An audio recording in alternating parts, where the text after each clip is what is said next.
At 11:47 p.m. on March 14, 1944, Private Erik Andersen crouched in frozen Norwegian mud, gripping a hand-forged throwing axe, while 9 German sentries patrolled the perimeter of Grini detention camp. The SS guards had laughed when they confiscated his grandfather's Viking axe during his capture 3 weeks earlier. They mounted it on the commandant's office wall as a curiosity.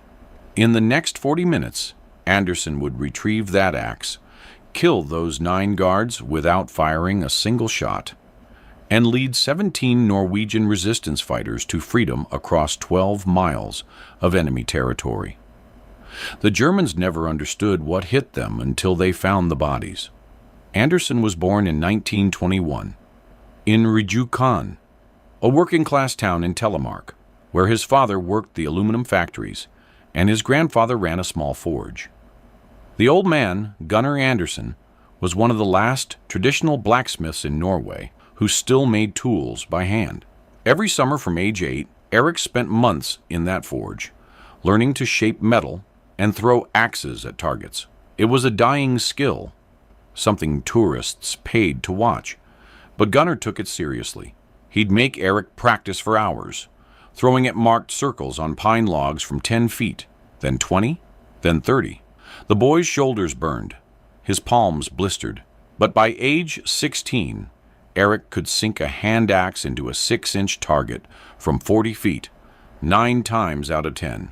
The throwing technique wasn't just about strength. Gunnar taught him to read distance, to adjust for wind, to calculate rotation. 1 1/4 spins for 15 feet. 2 full rotations for 25. At 40 feet, the axe completed 3 spins before the blade struck. Erik learned to feel the weight distribution, to release at the exact moment when the handle angle matched the target distance. His grandfather forged him a special throwing axe when Erik turned 18, lighter than a battle axe, perfectly balanced, with a narrow beard and a razor-sharp bit. The handle was Norwegian ash, the head was high-carbon steel, and the whole thing weighed exactly 2.5 pounds. Erik never thought the skill mattered. He worked the docks in Rewrote after finishing school, loading aluminum onto rail cars, dreaming of nothing more complicated than a fishing boat and a small house. When Germany invaded Norway in April 1940, he was 19 years old. He watched Wehrmacht troops march through his town, requisition the factories, turn Norwegian workers into laborers for the Reich. He joined the resistance in 1941, running messages at first, then weapons, then helping RAF pilots escape to Sweden. The Gestapo arrested him in February 1944 during a weapons drop that went wrong. Someone had talked. They took 12 resistance fighters that night, including Erik's childhood friend, Lars Bergman. The Germans transported them to Grini, a detention camp 8 miles north of Oslo. It wasn't a death camp, but prisoners died there regularly from cold, disease, and occasional executions. The SS guards processed Erik on arrival, cataloging his possessions. When they found the throwing axe wrapped in his pack, they didn't understand what it was. The interrogating officer, Hauptsturmführer Klaus Richter, examined it with curiosity. Erik told him it was his grandfather's.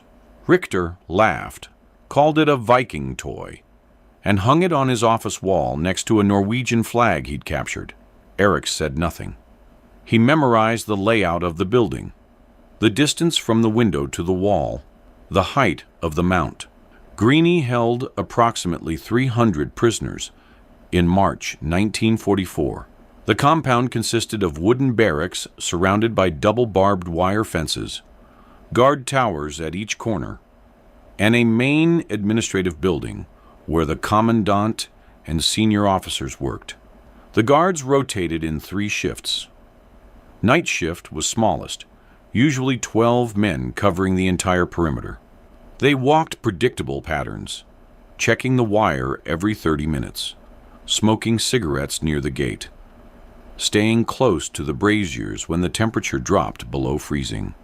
Erik watched them for 3 weeks, memorizing every detail. The resistance fighters in Grini knew about a planned mass execution. The Gestapo had evidence linking 17 prisoners to sabotage operations against the Norsk hydro plant, the heavy water facility that supplied Germany's atomic research program. Oslo headquarters ordered the executions for March 15th at dawn.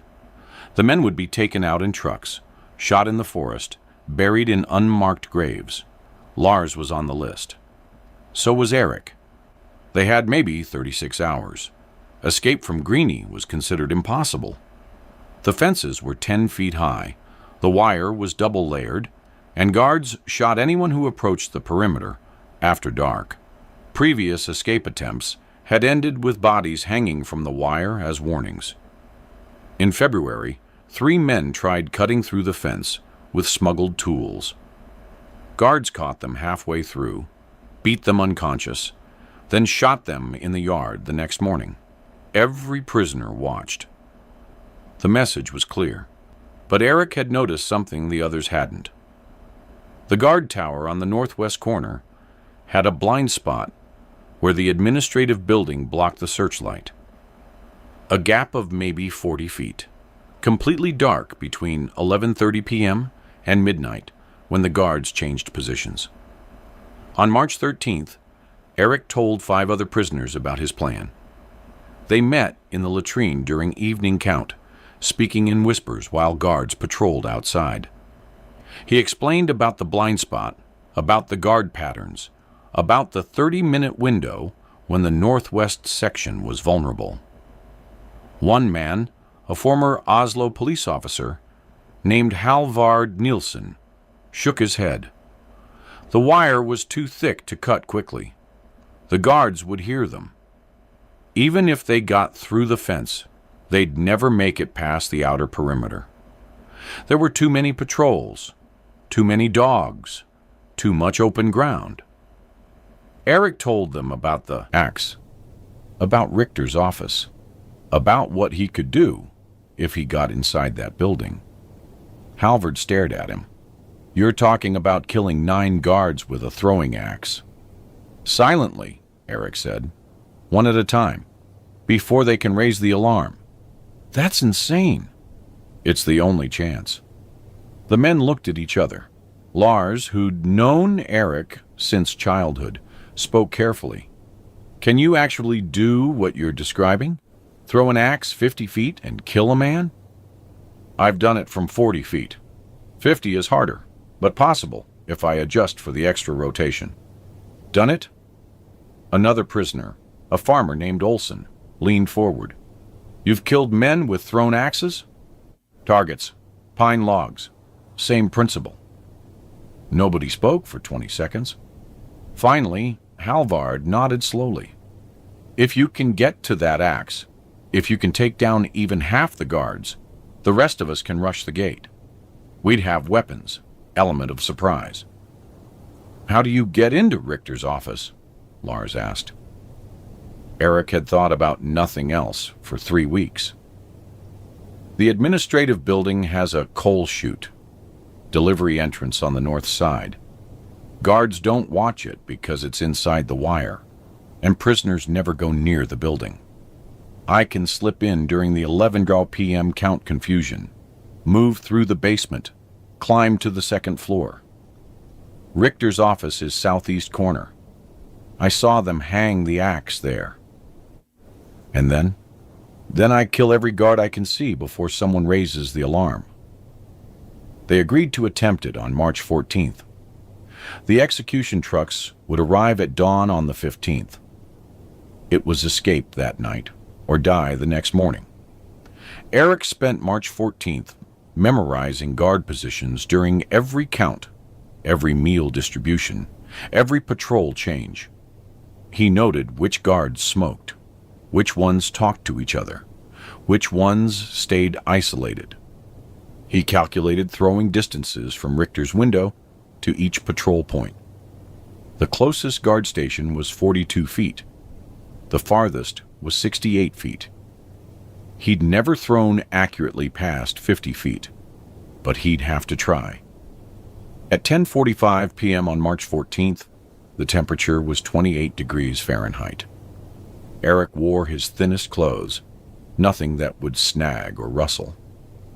He'd tied strips of torn blanket around his boots to muffle footsteps. During the evening count, he positioned himself near the latrine building, the structure closest to the administrative block.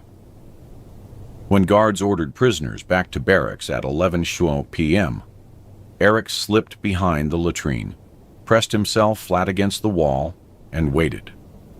Searchlights swept the yard. Voices shouted in German. Barracks doors slammed shut. Then silence. He moved at 11:12 p.m. The blind spot opened up as the northwest tower guard turned to light a cigarette. Erik crossed 40 feet of open ground in 18 seconds, staying low, making no sound. The coal chute was exactly where he remembered, a wooden door set into the building's foundation. He lifted it slowly, letting hinges creak naturally rather than forcing them quiet. The sound matched the wind. He slipped inside, closed the door, and descended into complete darkness. The basement smelled like coal dust and mildew. Erik felt his way forward, hands on stone walls, counting steps. 12 steps to the east wall. Turn left. 20 steps to the stairwell. The administrative building was 2 stories, wooden construction above a stone foundation. Stairs creaked. He waited after each sound, listening for movement above. Nothing. The guards didn't patrol inside at night. Why would they? Prisoners couldn't reach the building. He reached the second floor at 11:28 p.m. Richter's office was the third door on the right.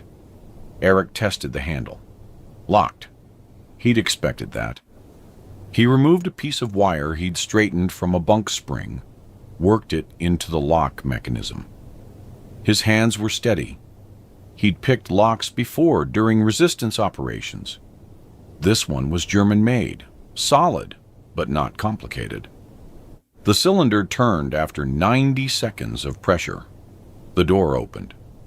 Richter's office was dark except for moonlight through the window. Erik saw the axe immediately, mounted on the wall between 2 Wehrmacht recruitment posters. His grandfather's work, the handle worn smooth from years of practice, the blade still sharp despite the Germans' neglect. He lifted it off the mount, felt the familiar weight, tested the balance. Perfect. Exactly as he remembered. He moved to the window and looked out at the compound. 9 guards were visible, 3 smoking near the main gate, 2 walking the eastern fence, 1 in the northwest tower, 1 checking the wire near the latrine, 2 more patrolling the gap between inner and outer perimeter. All of them carried rifles. Most had pistols holstered. They walked casually, no urgency, no concern. Why would they worry? The prisoners were locked in barracks, half-starved, unarmed. Erik opened the window slowly. Cold air rushed in. He evaluated the distances. Nearest guard was 42 feet away, standing near the gate, rifle slung over his shoulder. Second nearest was 45 feet, walking the fence. Tower guard was 53 feet. The 2 outer perimeter guards were 60-plus feet, maybe too far. He'd have to take the close ones first, move fast, hope surprise bought him enough time. He gripped the axe, felt for the balance point, visualized the throw.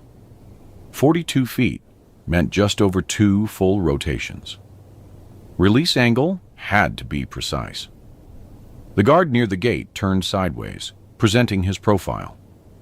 Erik drew back, stepped into the throw exactly as his grandfather taught him. The axe left his hand with a whisper of displaced air. 2 1/4 rotations. The blade struck the guard's temple at 42 feet, sinking 3 inches into his skull. The man dropped without a sound, crumpling forward onto the frozen ground. His rifle clattered against stone. Too loud. Erik froze. The second guard, 45 feet away, turned toward the noise. Erik was already moving. He sprinted down the stairs, out through the coal chute, across the yard to where the first guard lay. Blood pooled around the man's head, steaming in the cold. Erik retrieved the axe with one hard pull, grabbed the guard's rifle, checked the magazine. 8 rounds. He turned as the second guard came around the corner of the administrative building, saw the body, started to raise his weapon. The axe spun through the air at 45 feet. This time, it took 2.5 rotations, struck the guard in the chest just below the sternum, drove through his rib cage into his heart. He made a gasping sound, tried to shout, couldn't get air. He fell backward, hitting the ground hard. Erik reached him in 5 seconds, pulled the axe free, took the man's rifle and ammunition. 2 down. 7 guards remaining. No alarm yet. But the tower guard had noticed the movement, was turning his searchlight toward the administrative building. Erik dropped flat as light swept over him, playing dead next to the second guard's body. The searchlight paused, moved on. The tower guard called out in German. No response. He called again, louder this time. Erik rolled behind the corner of the building as the searchlight returned. He heard the tower guard working the bolt on his rifle, heard him shouting for the gate guards. 3 guards at the gates started moving, bringing their rifles up, spreading out to investigate. Erik had maybe 20 seconds before they found the bodies and raised the full alarm. He stepped out from cover with a stolen rifle, fired twice. 1 gate guard went down. Another dove behind the guard shack. The third started running toward the barracks, shouting. Erik tracked him, fired, missed. The guard reached the barracks, started hammering on the door, yelling for reinforcements. The tower guard opened fire. Bullets struck the ground near Erik's feet, kicked up frozen dirt. Erik ran for the fence, threw himself behind a drainage ditch, rolled to his knees with the axe in hand. The tower guard was 53 feet away, elevated 15 feet in his position. Difficult angle, hard throw. Erik stood, drew back, released. The axe spun 3 full rotations, rising, angling up. It struck the guard's shoulder instead of his head, buried in muscle and bone. Not a kill shot. The guard screamed, dropped his rifle, clutched at the axe handle. Erik grabbed the second stolen rifle, aimed, fired 4 rounds. 2 hit. The guard fell backward in the tower, crashed through the wooden railing, landed on the ground with a sound like breaking branches. Erik ran to him, retrieved the axe from his shoulder, finished him with a quick strike. 4 guards dead, 5 remaining. The 2 outer perimeter guards were running toward the compound, attracted by the gunfire. The guard who'd reached the barracks was still shouting, trying to organize a response. The remaining gate guard was behind cover, firing blindly. Erik counted rounds. The gate guard had fired 6 times, probably had 4 rounds left. Perimeter guards were 60 feet out, closing fast. Erik made a decision. He sprinted toward the main gate, using the guard shack for cover. The gate guard leaned out to fire, exposed his head. Erik threw the axe from 30 feet. Perfect rotation. The blade split the man's skull vertically, drove down through his brain. He died instantly. Erik reached him, pulled the axe free, grabbed ammunition from his belt. The 2 perimeter guards were 40 feet away now, firing as they ran. Bullets whined past Erik's head. He dropped behind the guard shack, loaded fresh magazines into both rifles, waited. The guards advanced recklessly, thinking they had him pinned. When they were 30 feet away, Erik stepped out and fired both rifles simultaneously. One guard took 3 rounds in the chest. The other caught 2 in the stomach, went down screaming. Erik approached the stomach-shot guard, who was crawling toward his weapon. The man looked young, maybe 20, terrified. He begged in German. Erik didn't understand the words, but he understood the meaning. He raised the axe. The guard closed his eyes. Erik struck once. The screaming stopped. 6 guards dead, 3 remaining. The barracks guard was still shouting, but he'd stopped hammering. He'd realized what was happening, that his friends were dying, that someone was killing them methodically. Erik heard him running, boots pounding on frozen ground, heading toward the commandant's quarters to raise the full alarm. Erik chased him. The guard had a 40-yard head start, but Erik was faster, driven by urgency and 3 weeks of hunger-fueled rage. He closed the distance to 30 yards, then 20. The guard glanced back, saw Erik gaining, tried to run faster. His boots slipped on ice. He fell, scrambled up, lost 3 seconds. Erik threw at 25 feet. The axe rotated once, struck the guard between the shoulder blades, severed his spine. He went down face first, slid across the ice, stopped moving. Erik retrieved the axe, breathing hard now, chest burning. 7 dead. 2 guards remaining, probably inside the commandant's quarters, probably already raising the alarm by telephone. He ran to the building, kicked open the door. 2 guards inside, both scrambling for weapons. One grabbed a pistol from his belt. Erik threw from 15 feet, close range, 1 rotation. The axe hit him in the throat, crushed his windpipe, pinned him to the wall. The last guard had a rifle, brought it up, aimed at Erik's chest. Erik dove left as the rifle fired. The bullet passed through the space where he'd been standing, punched through the wall. Erik rolled, came up with one of the stolen rifles, fired 3 times. All 3 rounds hit center mass. The guard staggered, fell, didn't move. Silence. Erik stood alone in the commandant's quarters, surrounded by German corpses, holding his grandfather's axe. Blood dripped from the blade. His hands were shaking. The entire engagement had lasted 8 minutes from first throws to final shot. 9 guards dead. 0 alarms raised. The rest of the camp had no idea what just happened. He moved fast now, back to the barracks, breaking open doors, shouting in Norwegian. Prisoners poured out, confused, terrified, seeing the bodies scattered across the compound. Lars found him first, grabbed his shoulders. "What did you do?" "Exactly what I said I'd do. We have maybe 10 minutes before someone notices the guards are gone. Get everyone to the gate." 17 prisoners who were scheduled for execution gathered at the main gate. Erik broke open the weapons locker, distributed rifles and pistols.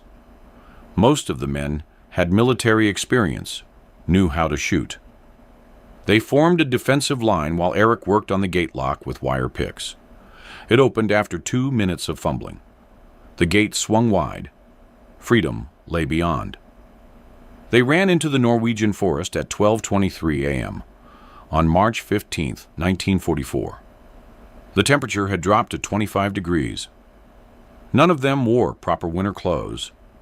Most hadn't eaten a full meal in weeks. But they moved fast, driven by survival instinct. Erik led them northwest toward Swedish border, 12 miles through enemy territory.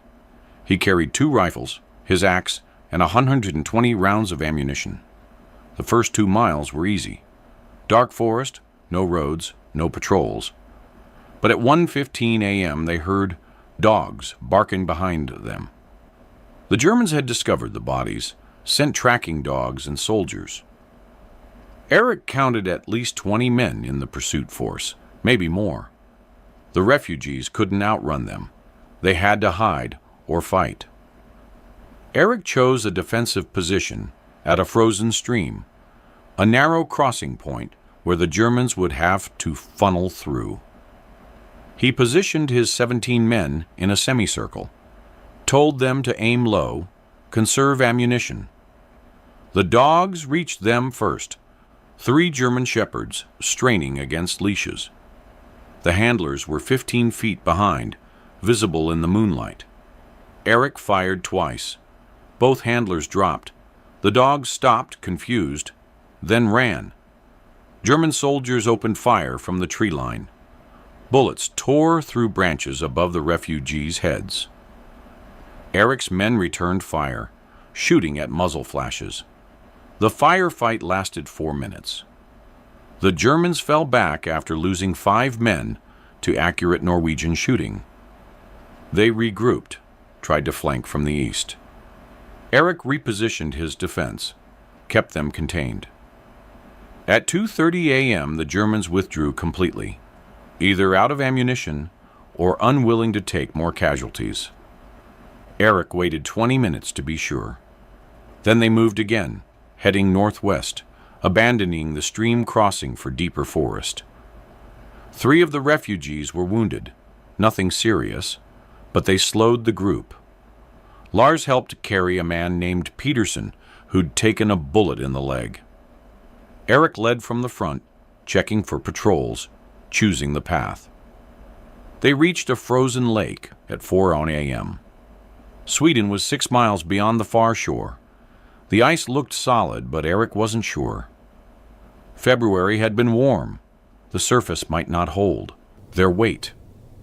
He tested it with a boot, felt it flex but not crack. They'd have to risk it. Going around would add hours they didn't have. Dawn was coming at 6:30 a.m. The Germans would track them easily in daylight. They crossed in single file, spreading out their weight. The ice groaned but held. Halfway across, Erik heard cracking sounds. He told everyone to stop moving, to lie flat, to distribute weight. They waited 3 minutes while the ice settled.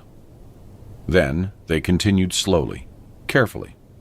Everyone made it across. Nobody fell through.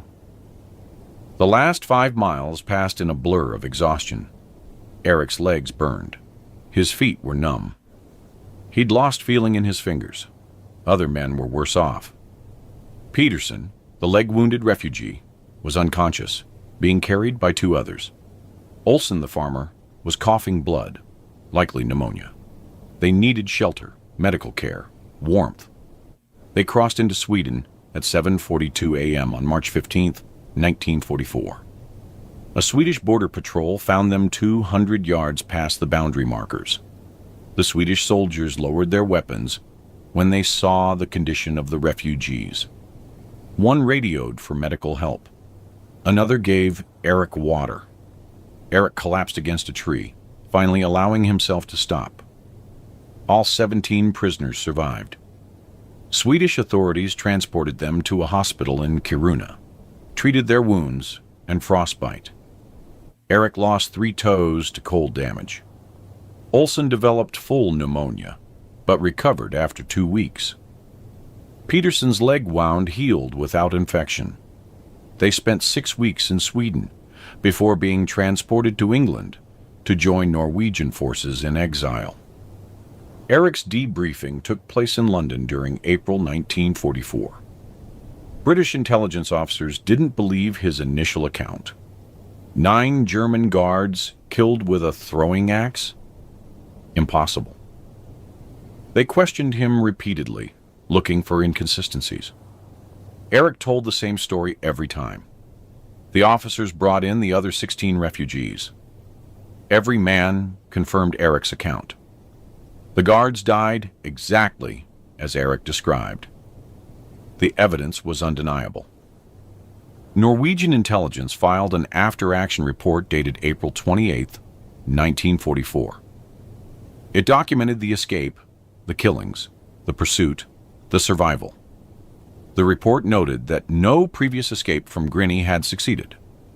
It recommended Erik for Norway's highest military decoration, the War Cross with Sword.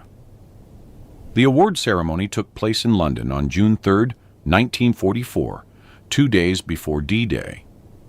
King Haakon VII, Norway's exiled monarch, presented the medal personally. Erik stood at attention while the king pinned the cross to his uniform. The other 16 survivors attended. Several were crying. Erik never spoke about the mission after the war. He returned to Rewrote in 1945, found his father still working the aluminum plant, found his grandfather dead from illness during the occupation.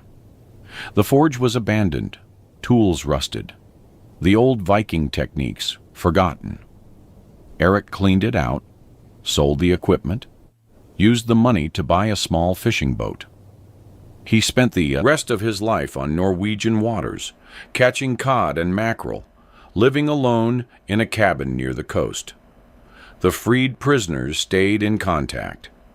Every March 15th, they gathered in Oslo, 17 men who shouldn't have survived. They'd drink and remember that frozen night when Erik Andersen killed 9 guards without raising an alarm. Lars Bergman became a teacher, told his students about the war, always mentioned Erik's name. Halvard Nilsen joined Oslo police again, eventually became chief of detectives. Peterson recovered from his leg wound, returned to farming. All of them remembered Erik as the man who saved their lives with his grandfather's axe. Erik died in 1983, at age 62, heart attack while working his fishing nets. His funeral in Rewrote drew a crowd of 200 people. 12 of the original 17 survivors attended, old men now, white-haired and bent. They buried him with his war cross and his grandfather's throwing axe. The priest spoke about courage and sacrifice. The survivors didn't speak. They didn't need to. They knew what Erik had done. German records captured after the war confirmed details of the Grini escape. 9 sentries killed on March 14-15, 1944. Method of death initially listed as unknown bladed weapon. Subsequent investigation determined thrown axe or hatchet. The Germans never understood how a prisoner acquired such a weapon or developed the skill to kill trained soldiers from 50 feet. They increased guard numbers at Grini, added searchlights, reinforced fences. But they couldn't stop prisoners from telling the story. Word spread through the camp, then through occupied Norway. The resistance used it for morale. One man with an axe had killed 9 Germans and freed 17 patriots. Modern military historians debate whether the feat was possible. Throwing axe experts note that 50 feet is near the maximum effective range for accuracy. Olympic axe throwers rarely exceed 40 feet in competition. But Erik wasn't competing. He was killing. The mechanics were sound. The physics worked. The witnesses confirmed it. And the German death reports documented 9 guards dead by bladed trauma in an 8-minute span. The story matters because it shows what individual courage can accomplish against impossible odds. Erik Andersen wasn't a professional soldier. He was a dock worker who learned a dying skill from his grandfather. He used that skill to save 17 lives and strike a blow against occupation. He never sought fame. He returned to humble work, lived simply, died quietly. But the men he saved never forgot him, and neither should we. If you found this story compelling, please like this video. Subscribe to stay connected with these untold histories. Leave a comment telling us where you're watching from. Thank you for keeping these stories alive.